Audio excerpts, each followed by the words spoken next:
Hello guys, आपका मेरे channel smart study में स्वागत है।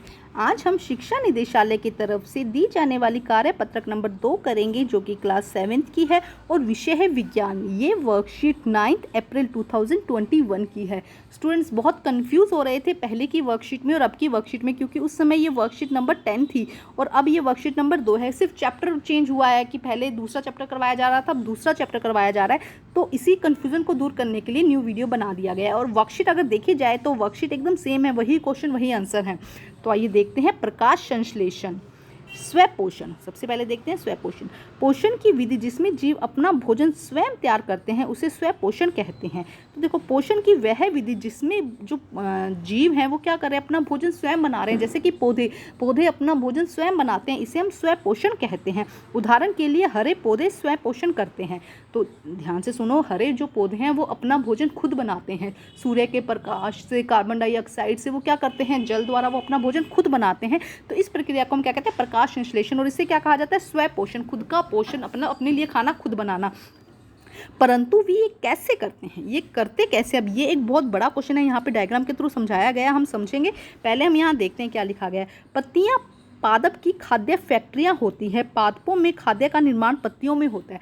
तो पत्तियां जो होती है वो क्या होती हैं, खाद्य फैक्ट्री, मतलब खाना बनाने की मशीन होती है। ठीक है। पत्तियों में एक हरा वर्णक होता है जिसे क्लोरोफिल कहते हैं। जैसे कि ये पत्ती है ना, आपने देखा होगा कि अधिकतर पत्तियां हरी होती है। हरी क्यों होती है? उसके अंदर एक हरा वर्णक होता है जिसे क्लोरोफिल कहते हैं। यह सूर्य के प्रकाश की ऊर्जा का संग्रहण करने में पत्ती की सहायता करता है। मतलब ये जो हरा रंग है ना, ये सूर्य की जो ऊर्जा होती है उसको कैप्चर कर लेता है, संग्रहण कर लेता है, उसको ले लेता, पकड़ लेता है। यहाँ तक बात ध्यान से समझो। जैसे यहाँ पे सूर्य का प्रकाश गिरा तो इस क्लोरोफिल ने, जो पत्ती के अंदर है, वो इसे ले लेता है। ठीक है। अब यहाँ से हमें सूर्य का प्रकाश मिल गया। अब देखो क्या कहता है, वह प्रक्रिया जिसके द्वारा हरे पादप क्लोरोफिल की सहायता से सूर्य की प्रकाश की उपस्थिति में कार्बन डाइऑक्साइड और जल से भोजन तैयार करते हैं, उसे प्रकाश संश्लेषण कहते हैं। बहुत इंपॉर्टेंट क्वेश्चन है बेटा, ये प्रकाश संश्लेषण किसे कहते हैं? जिसमें क्या कहा गया, क्लोरोफिल हमें पत्तियों के अंदर है, सूर्य का प्रकाश उसने ले लिया, कार्बन डाइऑक्साइड उसने ले ली, जल उसने कहाँ से लिया, पानी, जड़ों से पानी लिया। ये सब मिलकर वो क्या बनाता है, खाद्य पदार्थ बनाते हैं। इस प्रक्रिया को प्रकाश संश्लेषण कहते हैं। यहाँ से पहले समझते हैं इसको। देखो क्या कहा गया है, यहाँ से देखो सूर्य का प्रकाश आया, ये पौधा है, यहाँ पत्तियों में क्या है, हरे रंग की पत्तियां हैं और पत्तियों में क्या है, क्लोरोफिल। पत्तियों में क्या मिलता है, क्लोरोफिल। ठीक है। और ये क्लोरोफिल क्या कर रहा है, कार्बन डाइऑक्साइड और जल और खनिज यहाँ से इसके अंदर आ गए। ध्यान से समझो। देखो, यहाँ से सूर्य का प्रकाश आया, क्लोरोफिल इसके अंदर ही है, कार्बन डाइऑक्साइड यहाँ से आया और खनिज और जो लवण है वो यहाँ से आए। ये सब मिलकर क्या बनाते हैं, खाद्य पदार्थ बनाते हैं। और इस प्रक्रिया को क्या कहा जाता है, प्रकाश संश्लेषण। इसके लिए देखो इस तरह से लिखा जाता है कि CO2 प्लस H2O। CO2 मतलब कार्बन डाइऑक्साइड, H2O मतलब जल। और यहाँ पे लिखा जाता है, यहाँ पे क्या लिखा जाएगा, कार्बोहाइड्रेट। यहाँ क्या बन जाता है, कार्बोहाइड्रेट। अब आगे की क्लासेस में जब आप देखेंगे तो इस तरह से रिएक्शन में ये दिखाई जाएगी। और यहाँ पे क्या क्या यूज़ हुआ था, सूर्य का प्रकाश। आप अपनी बुक में देखेंगे तो इस तरह से दिखेगा, सूर्य का प्रकाश और यहाँ पे क्लोरोफिल। इसकी उपस्थिति में ही क्या होता है, CO2 और H2O मिलकर क्या बनाते हैं, कार्बोहाइड्रेट बनाते हैं। तो इस प्रक्रिया को क्या कहा जाता है, इस प्रक्रिया को कहा जाता है प्रकाश संश्लेषण। अब यहाँ पे एक क्वेश्चन आता है कि चलो हमने कहा सूर्य का प्रकाश पत्ती ने, क्लोरोफिल ने ले दिया, लेकिन कार्बन डाइऑक्साइड कैसे लेता है? तो जैसे कि ये पत्ती है, यहाँ पर छोटे छोटे इस तरह से छिद्र होते हैं, छोटे छोटे छेद होते हैं, जिसके द्वारा क्या होता है, कार्बन डाइऑक्साइड तो अंदर चली जाती है और ऑक्सीजन जो है वो बाहर निकल पाती है। ठीक है।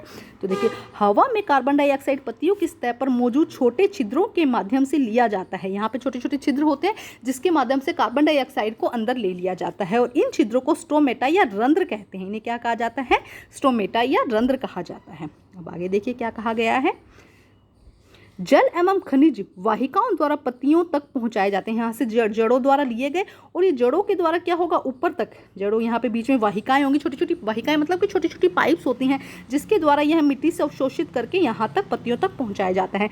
जल तथा खनिज वाहिकाओं द्वारा पत्तियों तक पहुँचाए जाते हैं, जो नली के समान पादप में फैली रहती है। पतली पतली ट्यूब्स होती है, नली होती है, जो क्या करती है, जड़ों ने क्या किया, अवशोषित किया और उसको ऊपर पहुँचा दिया। ऊपर पत्तियों तक पहुंचा दिया। पत्तियों द्वारा सौर ऊर्जा संग्रहित की जाती है, यहाँ पे बहुत इंपॉर्टेंट है, ध्यान से समझना। पत्तियों द्वारा क्या की जाती है? सौर ऊर्जा संग्रहित की जाती है तथा पादप में खाद्य रूप में संचित हो जाती है। अतः सूर्य के सभी जीवित जीवों के लिए ऊर्जा का अंतिम स्रोत क्या हुआ? सूर्य ही हुआ। सूर्य से देखो क्या हुआ, सबसे पहले पौधों ने सूर्य के उपस्थिति में क्या बनाया? भोजन बनाया, और उसी के ऊपर सारे जीव डिपेंडेंट है ना, उसी के ऊपर सारे जीव निर्भर हैं। तो क्या हो गया? तो जो मेन काम है वो कौन कर रहा है? सूर्य का प्रकाश कर रहा है। तो सभी जीवों के लिए आवश्यक है सूर्य का प्रकाश। अब हम करते हैं प्रश्न उत्तर। देखिए प्रश्न नंबर 1 क्या कहता है? प्रकाश संश्लेषण किसे कहते हैं? अभी बहुत अच्छे से आपको समझाया गया। देखो, वह प्रक्रिया जिसके द्वारा हरे पौधे क्लोरोफिल की सहायता से सूर्य की प्रकाश की उपस्थिति में कार्बन डाइऑक्साइड तथा जल से भोजन तैयार करते हैं, प्रकाश संश्लेषण कहलाता है। तो ये हो जाएगा आंसर नंबर 1। क्वेश्चन नंबर 2, रंध्र से आप क्या समझते हैं? तो देखो ये रहा सेकंड आंसर। हवा में कार्बन डाइऑक्साइड पत्तियों की सतह पर मौजूद छोटे छिद्रों के माध्यम से लिया जाता है। इन छिद्रों को स्टोमेटा या रंध्र कहा जाता है। इसका डायग्राम भी बनाइएगा, बहुत अच्छे से समझ में आएगा डायग्राम के साथ ना। तो ये हो जाएगा आंसर नंबर 2। क्वेश्चन नंबर 3, सूर्य ऊर्जा का चरम स्रोत है, कैसे स्पष्ट करें? देखो यहाँ पर दिया गया है बेटा, एक सेकेंड, देखो यहाँ पर आंसर नहीं। पत्तियों द्वारा सौर ऊर्जा संग्रहित की जाती है तथा पादप में खाद्य रूप में संचित हो जाती है। अतः सूर्य के सभी जीवित जीवों के लिए ऊर्जा का अंतिम स्रोत है। सूर्य ही अंतिम स्रोत है, यहाँ लिखेंगे अतः सूर्य सभी जीवित जीवों के लिए ऊर्जा का अंतिम स्रोत है। तो ये हो जाएगा आपका आंसर नंबर 3।